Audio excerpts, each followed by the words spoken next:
With the Federal Trade Commission, this after the FTC says it billed people when their kids made purchases without their parents' consent.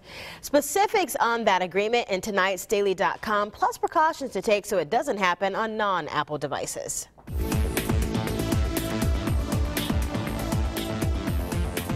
$32.5 million. That's the payout for consumers after their kids made an in-app purchase without consent of their parents.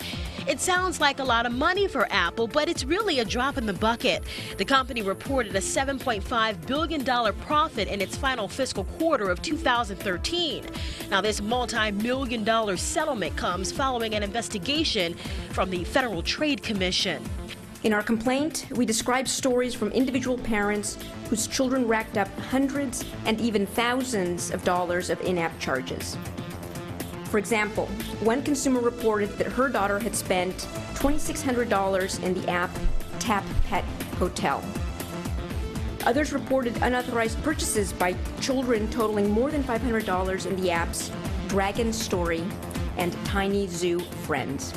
The FTC said Apple failed to let parents know once they enter their Apple passwords for children, there's a 15-minute window in which kids can make more purchases. Apple will have to change its billing practices as part of this settlement by notifying parents of that 15-minute window.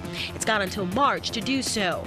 Incidentally, Apple has already settled a class action lawsuit with some parents who said the company's policy let their kids rack up charges without their permission.